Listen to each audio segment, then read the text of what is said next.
So there are some considerations that we need to have for clinical trials. First of all, what is our target population? What is the type of population that we want? What are the primary and secondary objectives of this trial? What type of intervention are we talking about here? How long should the study be? Compliance, that's a very important point that can really destroy an intervention. So the target population, we have to choose, are we looking at healthy or non-healthy individuals? Are we looking at people who are just overweight and not obese? For example, obesity, how do we define healthy? There are some people that are obese and they are still healthy. So this is something that we need to think about. An obese person, as I mentioned earlier, it's somebody with a BMI higher than 30 kilograms per meter square. However, between 26 and 30, we have overweight. So that population can also benefit from an intervention. Metabolic syndrome population, it's a population that is at risk for diabetes or heart disease. They do not have a disease yet, but they are getting there. So this is probably the most important population where an intervention can prevent chronic disease. And then we have interventions that use disease patients, patients with diabetes, patients with heart disease, or with cancer.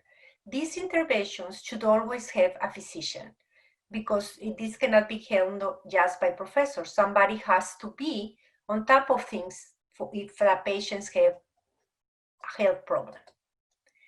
What is our target population? Well, we can use males, females, or both, depending on the research question. I am going to talk later about a population where I use only males, and then another one when I use only females. But for most studies, it is better to use both, unless you have a very specific reason why you're choosing a gender. What about the age? When we are looking at the age, children would be a very difficult population because we have to have consent from the parents and they have more strict regulations when you're trying to develop your protocol to be approved by the Institutional Review Board. We can do a study with young adults and we can define young adults the way we want. It can be between 18 to 40 years or whatever definition you want. And then we have adults, and then we have the elderly. And so we have to mention what is the type of population that we are choosing for our specific intervention. Then it is very important to define the inclusion-exclusion criteria. This is hard because it is going to depend on the characteristics of the study.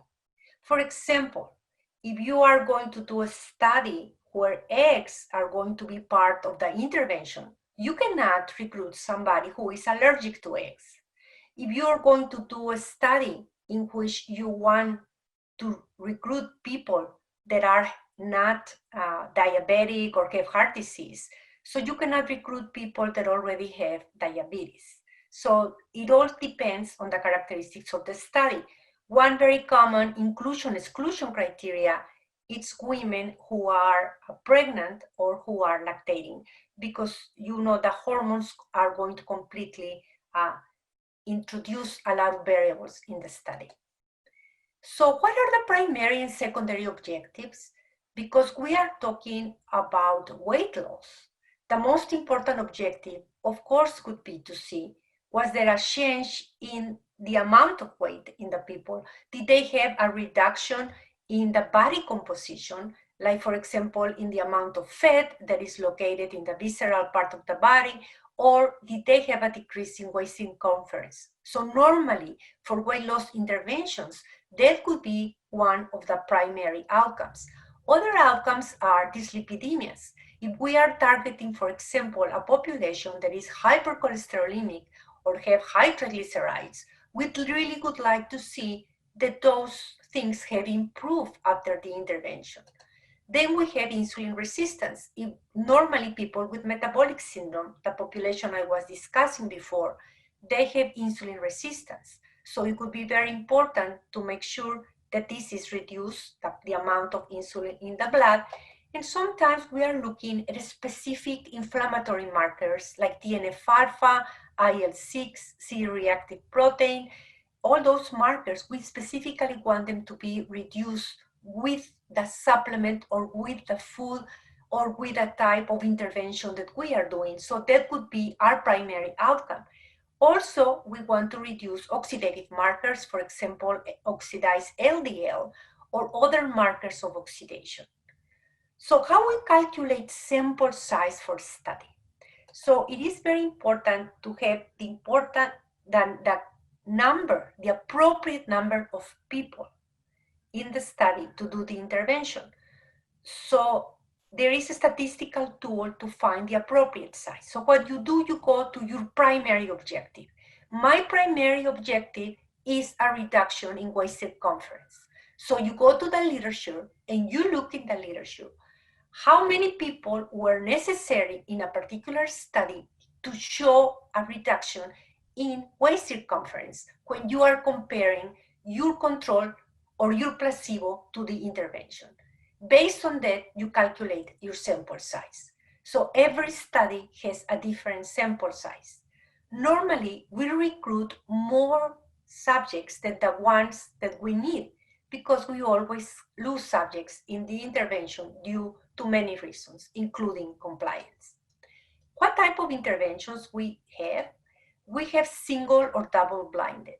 Normally an intervention that is using a supplement is going to be double blinded because some of the people are going to get the placebo and some are going to get the active ingredient. So single blinded could be in a case where you have to give a specific food and then you are the ones that are preparing, the people who are doing the intervention. So the subjects could be blinded to the study, but not investigators. Of course, the best ones could be the double blinded. Then we have studies that are parallel, crossover, or it can even be a combination. A parallel study is when you have two groups of subjects and they do the same intervention during the whole time. A crossover is when the same subject is their own control. So they do half of the study using either the placebo or the active ingredient. Then they have normally a washout period and then they cross over to the alternate treatment. And we can have a combination. Sometimes you can have a parallel study until a certain point of time and then you do a crossover. So there's all possibilities here. So these are some of the interventions that we can do, especially for weight loss.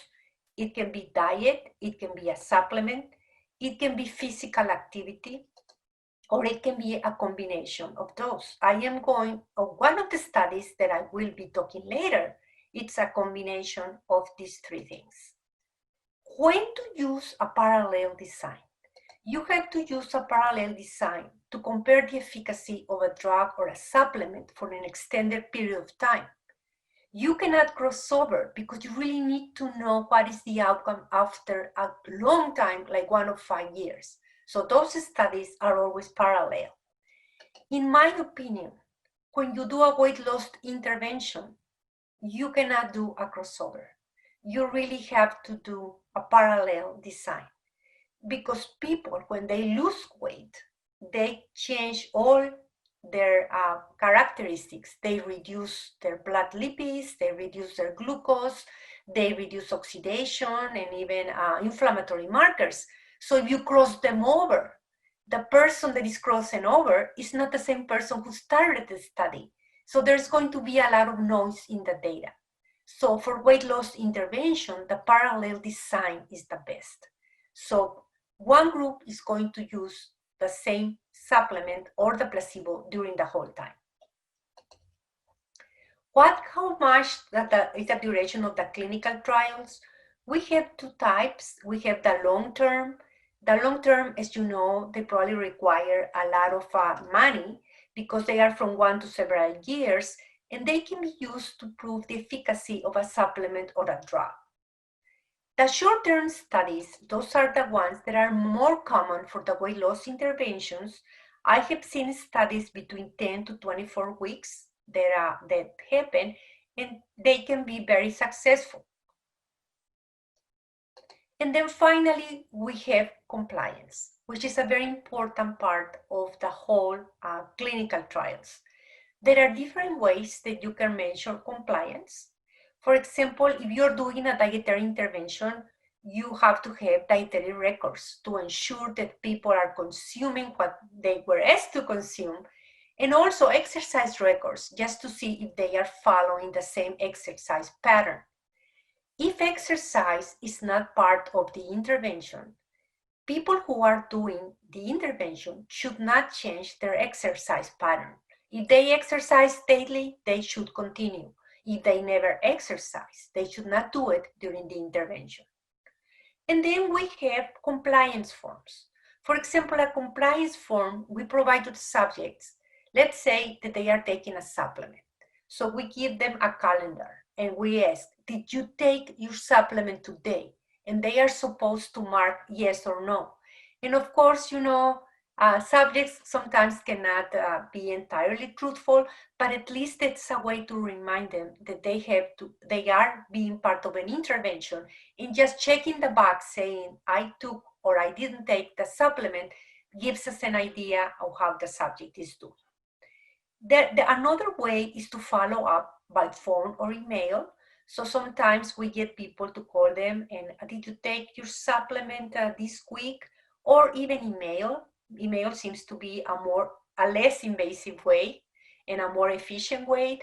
And so we just email them and remind them of taking the supplement or following the dietary prescription or making sure that they did the exercise.